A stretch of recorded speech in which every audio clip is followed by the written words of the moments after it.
જે વાત કહેવી છે, 15-16 વર્ષની એક છોકરી 12th સ્ટેન્ડર્ડમાં 89% આવે, ઘરે આવે અને મામાઓ શિક્ષકો એટલે એમ ઈચ્છે કે હવે તો મેડિસિન જ ને, હવે જાજુ શું વિચારવાનું, મારી માં અનાવિલ, એટલે એ લોકો માટે તો આટલા બધા પર્સન્ટેજ સાથે જીવનમાં કરવાનું શું, તો કે મેડિસિનમાં જવાનું. અને મેં પહેલું અનાઉન્સમેન્ટ ઘરમાં કર્યું કે હું આર્ટ્સમાં જઈશ. તે દિવસથી હું માનું છું આજ સુધી મેં ધાર્યું કર્યું છે, પ્રાઇસ ટેગ જોયા વગર કર્યું છે ને EMI ચૂકવ્યા છે.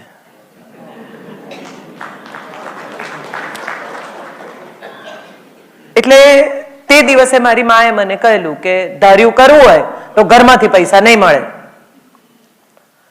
એ દિવસ ને આજનો દિવસ મેં ઘરમાંથી પૈસા લીધા નથી, ઘરમાં પૈસા આપ્યા હશે. મને હંમેશા એક વાત એવી સમજાય છે કે જો ધાર્યું જીવવું હોય ને તો ધાર્યું તમે જે કંઈ તમારા ટર્મ્સ કન્ડિશન્સ પર જીવવા માટે કરવું પડે ને એ બહુ જ મોટી પ્રાઇસ ટેગ સાથે આવતું હોય છે. અને બહુ જ મોટી પ્રાઇસ ટેગ આપણે મોટા ભાગના લોકો જોતા નથી. ધાર્યું કરવું છે એટલે કરી નાખવાનું, કર્યા પછી તમને સમજાય કે આ પ્રાઇસ ટેગ છે ને આના EMI આખી જિંદગી ચૂકવવાનો વારો આવશે. અહીંથી કદાચ મારી વાત શરૂ થાય છે. મારી માં એવું ઈચ્છતી હતી કે મારા લગ્ન વહેલા થઈ જાય તો એ મારાથી છૂટે, હું પણ ઈચ્છતી હતી કે મારા લગ્ન વહેલા થઈ જાય તો હું એનાથી છૂટું. એટલે સામ સામે અમે બંને જણા એકબીજાથી છૂટવા માંગતા હતા. એમાં એક બહુ સારા ઘરનું માગું આવ્યું.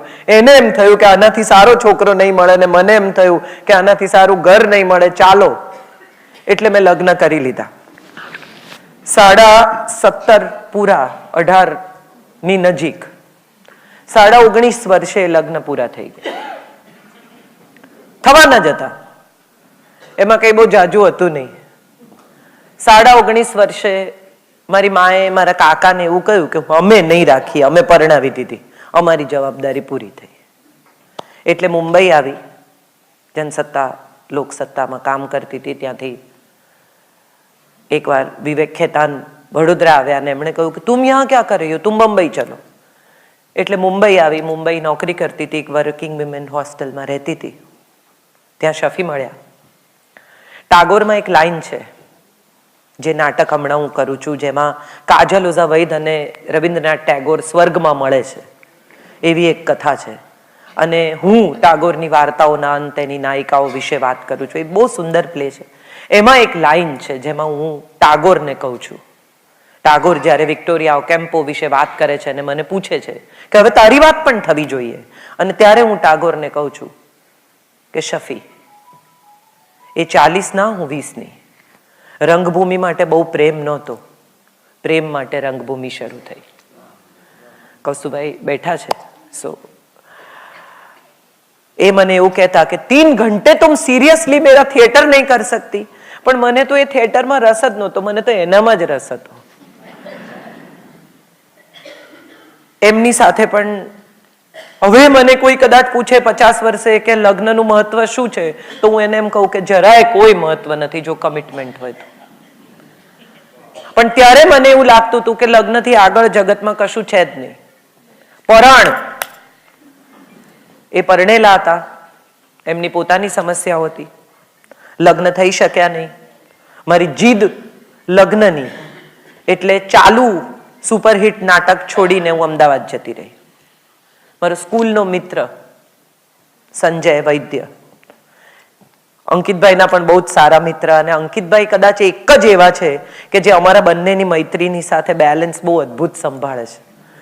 એ મારી વાત સંજયને નથી કરતા અને સંજયની મને નથી કરતા. અને જો રાત્રે સંજય એને એમ કીધું હોય કે હું તારી સાથે હતો, તો સવારે મને એમ કહે છે કે હા, મારી સાથે હતો. તો સંજય મારો સ્કૂલનો મિત્ર, અને અમે બહુ સારી રીતે દોસ્તી વર્ષો સુધી ચાલી. પછી લગ્ન કરવાનું નક્કી કર્યું, પરણ્યા, સંતાન થયું. મને લાગ્યું કે હવે જિંદગી કમ્પ્લીટ છે, આનાથી વધારે ઈશ્વર પાસે કશું જ માગી શકાય નહીં. પણ મજા એ છે કે તમને જ્યારે કમ્પ્લીટ લાગે ને ત્યારે ભગવાન એમાંથી એક પીસ લઈ લે. તમે એને ઈશ્વર માનો, તમે એને ભગવાન માનો, તમે એને જે પણ માનતા હોય, તમને એમ લાગે કે આ જીક્સો કમ્પ્લીટ છે એટલે એમાંથી એક પીસ ઉઠાવીને તમને જીક્સોનો પીસ શોધતા કરી દે. મારો દીકરો સત્યજીત 1.5 વર્ષનો 3 માળથી પડ્યો. I lost him. For a while I was completely vegetable. મને પોતાને પણ ખબર નહોતી. ચાલ જમી લે એમ કે એટલે જઈને જમી લેવાનું, જા સૂઈ જાય એમ કે એટલે સૂઈ જવાનું. For almost 1.5 years મને લાગે છે ઊંઘની ગોળી સિવાય સૂઈ શકતી નહોતી. મને એવું લાગતું રહ્યું કે મારા હાથમાંથી પડ્યો. So for me that guilt was very important. I tried to cut myself. એની પાસે જતી રહું એવી પણ એક માનસિકતામાં હતી. લગ્ન થયા એ પહેલા પણ એકવાર આપઘાત કરવાનો પ્રયત્ન કરેલો. પ્રકાશભાઈ બેઠા છે, એમને ખબર છે. પ્રશાંત ભીમાણીની ટ્રીટમેન્ટમાં હતી એ દિવસોમાં. પ્રશાંતભાઈએ કહ્યું કે સ્કૂલમાં નોકરી કરે, તારી ટ્રીટમેન્ટ છે. એકલવ્ય નામની સ્કૂલમાં નોકરી કરવાની શરૂ કરી. દિશા નામનો ક્લાસ જેમાં સ્લમના બાળકો આવે. હું એવું માનું છું કે હું જિંદગી એ લોકો પાસે શીખી. ત્યાં સુધી ફરિયાદ સિવાય મારી પાસે કંઈ નહોતું. મારી સાથે જ કેમ, વાય મી. પહેલી વાર મને સમજાયું કે ઓ માય ગોડ, હું તો બહુ જ સુખી છું. મને ફરિયાદ કરવાનો હક, અધિકાર છે જ નહીં. ક્યારે પહેલી વાર આ સમજાયું કે મેં મારા છોકરાઓને નંબર્સ શીખવવા માટે એવું કહ્યું કે ઘરના કેલેન્ડરમાંથી 1 to 30 કાપી લાવજો. મોટા ભાગના છોકરાઓ કાપી લાવ્યા, 3 છોકરાઓ લાવે જ નહીં. એક દિવસ મેં કહ્યું, અમારે ત્યાં સજા કરવાની નહોતી એટલે એક દિવસ મેં કહ્યું, મેં કીધું આજે હું તારે ઘેર આવવાની છું કેલેન્ડર કાપવા. કે મારી મમ્મી તમને પણ મારશે. કેમ? તો કે અમારા ઘરમાં એક જ કેલેન્ડર છે, કાપી નાખું તો અમે જોઈએ શું? જે ઘરમાં સાહેબ કેલેન્ડર જ એક છે, એ ઘરમાં પંખો, લાઈટ તો નહીં જ હોય એ આપણે સમજી શકીએ એવી સ્થિતિ છે. એ ભીખ માંગતા બાળકો જેને ભેગા કરીને અમે ભણાવવાનો પ્રયત્ન કરતા હતા. અને ત્યાંથી એક એવી જર્ની શરૂ થઈ જ્યાં મને સમજાયું કે આપણા હાથ પગ ચાલે છે, આપણને ભૂખ લાગે છે, આપણને ઊંઘ આવે છે, આપણી પાસે માથે છત છે. વરસાદ પડે ને ત્યારે આપણે આપણો સામાન સમેટીને ખૂણામાં જઈને આમ આખી રાત બેસી નથી રહેવું પડતું. આપણે બહુ સુખી છીએ. ઈશ્વરનો આભાર માનવા સિવાય બીજું કંઈ થઈ શકે જ નહીં એવું મને એ દિવસથી સમજાયું. અને એ દિવસથી રોજ સવારે ઉઠીને હું એક જ કામ કરું છું, 2 હાથ જોડીને એમ કહું છું કે thank you so much. Thank you so much for what you have given. આ બધું મેં માગ્યું જ નહોતું. સત્યજીતના ગયા પછી એ સમયે એ હતો ત્યારે કંઈ નહોતી કરતી, સંપૂર્ણપણે માતૃત્વ એન્જોય કરતી હતી. ત્યારે લખાયેલી વાર્તાઓ ધીમે ધીમે પ્રકાશિત થવા ક્યાંક ક્યાંક આપતી હતી. એમાં એક દિવસ ભરતભાઈએ ફોન કર્યો કે હું ભરત ઘેલાણી બોલું છું, ચિત્રલેખા માટે વાર્તા લખશો? મેં કીધું તમે ફોન મૂકી દો, હું તમને કરું છું. મને એમ થયું કે કોઈ મારી મજાક કરે છે. સીધી ચિત્રલેખામાંથી ઓફર ના આવે. સિમ્પલ. મેં ભરતભાઈને ફોન કર્યો. મારી જિંદગીની એવી ઇનિંગ શરૂ થઈ જેમાં મેં પાછા વળીને જોયું નથી. યોગ વિયોગ, મધ્યબિંદુ, એ પછીના એવા સમયમાં એવું લખાતું રહ્યું. બહુ શાંતિથી વિચારું તો હું મારી જાતને હંમેશા એવું કહું છું કે આ હું લખતી નથી, આ લખાય છે. મારા પાત્રો આવીને મારી પાસે લખાવડાવે છે કે હવે આમ કર, હવે આમ કર. યોગ વિયોગ ફિનોમિનલ રીતે સફળ થઈ. ચિત્રલેખાનો આભાર જેટલો માનું એટલો ઓછો છે કે એ લોકોએ મારામાં ભરોસો કર્યો. ભરતભાઈને એવું કહેનારા બહુ હતા કે ગાંડી છે, પૂરી નહીં કરે નવલકથા. હજી પણ એવા લોકો છે કહેનારા કે ગાંડી છે, આવે તો આવે, ન આવે, મગજનું ઠેકાણું નથી. હું જાણીતી છું આવા બધા તરત રિએક્ટ થઈ જવા માટે.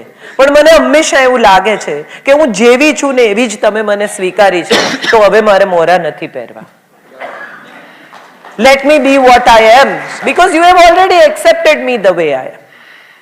આજે અમે અહીંયા આવ્યા ત્યારે એવું નક્કી કરીને આવેલા કે જે પહેર્યું છે તે પહેરીને જ સ્ટેજ પર આવીશું. સામાન્ય રીતે હું સાડી પહેરું છું. આજે મેં એવું નક્કી કરેલું કે હું સાડી નહીં પહેરું, કારણ કે આજે આ કાર્યક્રમ નથી. આજે આ દિલની વાતોની એક એવી સાંજ છે જે અમે કદી ક્યારેય કોઈને કહી નથી, એ તમારી સાથે શેર કરવાના છે.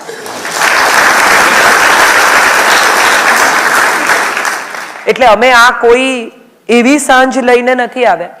ખરેખર અમને પણ આજે એવી જગ્યા મળી છે કે જે અમે કદી નથી કહ્યું, એ અમારે પણ કહેવું છે. અમારી સફળતાની કથા તો બધા જાણે છે. જો સાજ સે નિકલી હૈ વો ધૂન સબને સુની હૈ. બધાને ખબર છે કે આ સફળ છે, અને લોકો રસ્તામાં ઊભી રાખીને સહી લે છે, લોકો એની સાથે ફોટા પડાવે છે, ધક્કા મુક્કી થાય છે, કોર્ડન કરવું પડે છે. પણ કોને ખબર છે કે મારા પપ્પાને જે દિવસે કેન્સર થયું એ દિવસે એમના ખાતામાં 30,000 રૂપિયા હતા. મારી પાસે ઇન્દ્રપ્રસ્થમાં એક ઘર હતું. ઘરે આવી મેં એમને કહ્યું, મેં કીધું બીક લાગે છે? તો કે હવે બીક શું લાગે, જેવું જીવ્યા છે એવું મરવાનું છે. પૈસા હોય તો દવા કરો, બાકી મરવાનું તો છે જ. ઇન્દ્રપ્રસ્થમાં માંડ માંડ ખરીદેલું એક ઘર ઊભા ઊભા વેચી નાખ્યું. અંકિતભાઈ અમેરિકા હતા. મેં એમને ફોન કર્યો, તો અંકિતભાઈ બાપુને કહો મને પૈસાની જરૂર છે. મોરારી બાપુની કથા ચાલતી હતી.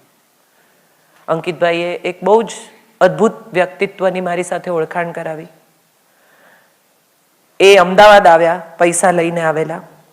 એમણે કહ્યું કે મને, અંકિતભાઈએ કહ્યું કે તમને પૈસાની જરૂર છે, હું 2 લાખ રૂપિયા લઈને આવી છું.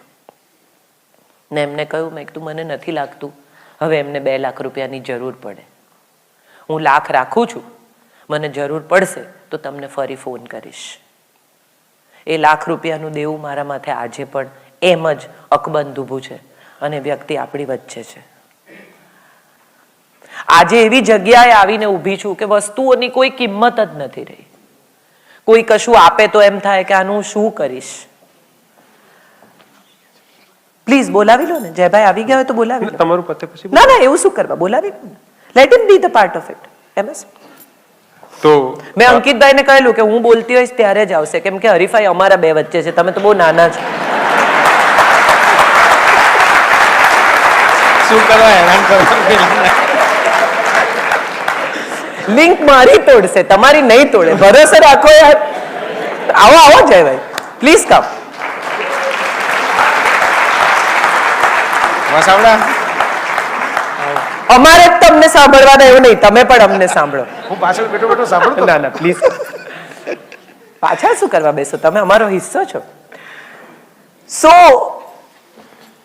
ત્યાંથી શરૂ થાય છે એક એવી કથા કે જેમાં ક્યાંય કોઈ જગ્યાએ હવે મને કશાયનો મોહ નથી. સત્ય એવું છે કે મને હમણાં કોઈ એમ કહે ને કે ચાલો, તો હું અહીંથી જ સીધી જતી રહું. મારી પાછળ શું છે, કોણ કરશે, ક્યારે કરશે, કોને કરશે, આવી કોઈ ચિંતા હવે નથી રહી. વસ્તુઓ ખોવાઈ જાય તો હવે બહુ એવું નથી થતું, અફસોસ નથી થતો. ચીજો કોઈને આપી દેતા જીવ નથી બળતો. એવા ભયાનક અભાવમાંથી પસાર થઈને આવી છું કે હવે એવું લાગે છે કે આટલું બધું તો માંગ્યું જ નહોતું. આ તો મેં માંગ્યું હતું એનાથી ઘણું વધારે છે. પણ જે 2-3 નાનકડા પ્રસંગો મારી જિંદગીના મારે તમારી સાથે શેર કરવા છે, એમાંનો એક બહુ જ જે પ્રસંગ હું દિવસોના દિવસો સુધી ભૂલી નથી શકતી, ને આજે પણ યાદ કરું તો એટલી જ ઇમોશન, પીડા નથી કહેતી પણ એટલા જ તીવ્ર ઇમોશન્સમાંથી પસાર થાઉં છું. મારા પપ્પાને સાંજે અમે લોકો હોસ્પિટલ લઈ ગયા. મારી મા સાથે મારું કોઈ દિવસ કમ્યુનિકેશન નથી રહ્યું, પણ મારા પપ્પા મારા દોસ્ત રહ્યા, મારા ટીચર રહ્યા, મારા ગુરુ રહ્યા, મારા તંત્રી રહ્યા. હું જે લખું છું, હમણાં જ કોઈકે મને લખ્યું છે કે તમે રવિવારના લેખ બહુ અદ્ભુત લખો છો ભાસ્કરમાં, અને ત્યારે મેં કહ્યું, મેં કીધું રાજકારણ તો મેં ત્યારે જોયું જ્યારે એકચ્યુઅલી રમકડા નહોતા જોયા. ચીફ મિનિસ્ટર અમારે ઘરે આવતા, અમારા 1 BHK ના ઘર હોય એની અંદર હું આમ ઊંઘમાંથી ઉઠીને બહાર આવું ત્યારે એકાદ ચીફ મિનિસ્ટર ગુજરાતનો બેઠો હોય અને મારા પપ્પા સાથે વાત કરતો, એવું તો મેં અનેક વાર જોયું છે. સંજીવ કુમાર અમારે ઘરે આવતા, નાનકડા આઝાદનગરના 1 BHK ના ઘરમાં રમેશ મહેતા, ઉપેન્દ્ર કાકા, કેટલા બધા લોકોને મેં સ્ટાર ક્રેઝ શરૂ થાય એ પહેલા સ્ટાર ક્રેઝ પૂરું થઈ ગયેલું. તો એક દિવસ એમને હોસ્પિટલ લઈ જવા પડ્યા. છેલ્લે સુધી લખતા હતા. જે દિવસે એમને હોસ્પિટલ લઈ ગયા એના બીજા દિવસે એ ઓલમોસ્ટ અનકોન્શિયસ હતા. સવારના 5:30 વાગે ડોક્ટરનો મારા પર ફોન આવ્યો કે વેન્ટિલેટર પર રાખવા છે. કહ્યું ના, હું આવું છું. હું તરત જ હોસ્પિટલ પહોંચી. આઈસીયુમાં હતા, બહુ દિવસના ઉજાગરા હતા. હું એ જ દિવસે રાત્રે સુવા આવેલી. એમણે એકવાર આંખ ખોલી, મેં એમનો હાથ પકડ્યો, એમણે મારી સામે જોયું અને મેં કહ્યું કે હું છું, માને સાચવીશ, બીજું કંઈ કહેવું છે? એમણે એક ક્ષણ માટે મારી સામે જોયું, ડોકું ધૂણાવ્યું. મેં કીધું હવે આપણા પર કોઈ દેવું નથી, બધા પૈસા ચૂકવાઈ ગયા છે, કંઈ પૂછવું છે? તો એમણે કહ્યું ના. એ પછી જે એ કોન્શિયસ એમણે ખોયું, એ પછી અમે એમનો ઓક્સિજન ઓછો થતો જોતા રહ્યા. એ મૃત્યુ પામે એની અમે રીતસર પ્રતીક્ષા કરી છે. અને એ 2 કલાક દરમિયાન મેં મારા કાકાને કહેલું કે ખાઈ લો, કારણ કે હવે 3:30 વાગશે. એમને આપણે ઘરે લઈ જઈશું, પછી આપણે એમને સ્મશાને લઈ જઈશું, પછી આવીને નાહી ધોઈને જમતા 3:30 4 વાગશે, એટલે તમે ખાઈ લો. અને ત્યારે મારા કાકાએ કહ્યું કે તને આવો વિચાર કેવી રીતે આવે? ત્યારે મેં એમને કહેલું કે આમણે એટલી પ્રેક્ટિકાલિટી શીખવી છે કે જનારા તો જતા જ રહેશે, પણ જે જીવે છે એનો ખ્યાલ રાખવો. મારી મા મારી સાથે રહી 10 વર્ષ, કોઈ ઉપકાર નથી કર્યો. એણે મને સાચવી, મેં એને સાચવી. સમય પૂરો થાય છે દરેકનો, એમ એ પણ ગઈ. હું જયપુર લિટરેચર ફેસ્ટિવલમાં બોલવાની હતી જાવેદ અખ્તર સાથે, રિબેલ લિટરેચર પર. રાત્રે જયપુર જઈને સૂતી, સવારે 7 વાગે સંજયનો ફોન આવ્યો કે પપ્પા વેન્ટિલેટર પર છે. અને હું સીધી જયપુરથી સવારની ફ્લાઇટ પકડીને જયપુર, દિલ્હી, દિલ્હી અમદાવાદ 7 વાગ્યા હશે, એરપોર્ટથી સીધી હોસ્પિટલ ગઈ. બોલી તો નહીં જ, સાંજનો કાર્યક્રમ હતો. પપ્પાજી પણ એ જ રીતે, એ જ સ્થિતિમાં અનકોન્શિયસ હતા. મેં પપ્પાજીનો હાથ પકડ્યો, મેં કીધું આવી ગઈ છું હા પપ્પાજી. એમણે આમ મારો હાથ દબાવ્યો અને એમને ત્રીજો અરેસ્ટ આવ્યો. એન્ડ હી વોઝ નો મોર. અંકિતભાઈ જે મૃત્યુની વાત કરે છે, એકાદ મૃત્યુની, મેં એક પછી એક મૃત્યુને આમ મારી સામેથી પસાર થતા જોયા છે. પિતા, સસરા, દીકરો, મા, શફી, એક આખું લિસ્ટ છે મારી પાસે. જેટલા લોકો મને પ્રિય હતા, જેટલા લોકો મને લાગતું હતું કે મારા જીવનનો આધાર છે, જેટલા લોકો મને લાગતું હતું કે નહીં હોય તો હું શું કરીશ, એ નથી, અને છતાં હું છું. આપણે બધા એવું માનીને ચાલતા હોઈએ છે કે આપણે નહીં હોઈએ તો શું થશે.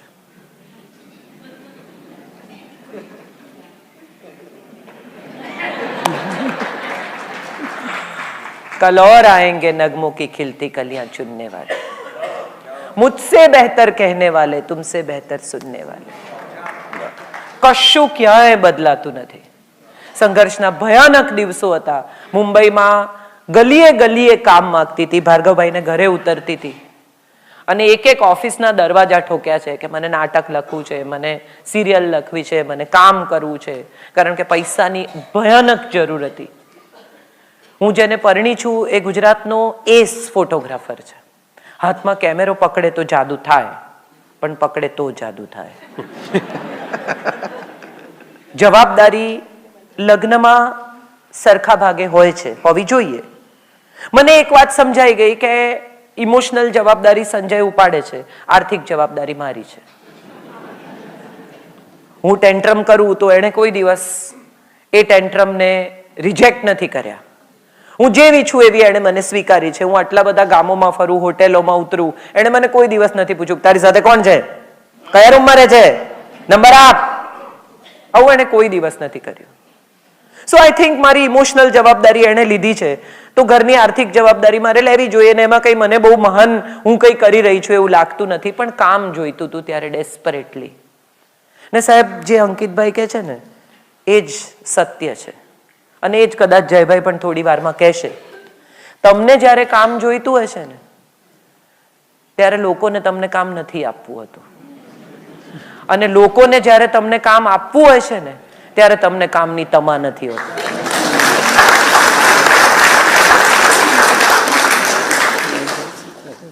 કારણ કે બધા સફળતા, બહુ સરસ વાક્ય મને બહુ ગમે છે રવિન્દ્રનાથ ટેગોરનું, કે સફળતા છે ને એના 100 બાપ છે અને નિષ્ફળતા બાસ્ટર્ડ છે. તમે કંઈ જ નથી કરી શકતા. સમય સાથે વહેતા રહેવા સિવાય તમારી પાસે કોઈ ઓપ્શન જ નથી. હાથ પગ ચલાવવાથી તમે ક્યાંક પહોંચી જશો એમ તમે માનો છો, એવું કંઈ થતું નથી. ખૂબ તકલીફ પૈસાની. અને એ દિવસોમાં એક સિરિયલ લખવાની શરૂ કરી જેનું નામ હતું એક ડાળના પંખી. પંકજ આપણી વચ્ચે અત્યારે નથી, તેમ છતાં એની ગેરહાજરીમાં, એ અમદાવાદમાં છે, તેમ છતાં એનો આભાર એ રીતે માનવો જોઈએ કે 7 વર્ષ સુધી દૂરદર્શનની એ સિરિયલે મારું ઘર ચલાવ્યું છે. ચિત્રલેખાની પહેલી નવલકથા પછી ખૂબ કામ આવ્યું. મધ્યબિંદુ નામની એક નવલકથા લખતી હતી.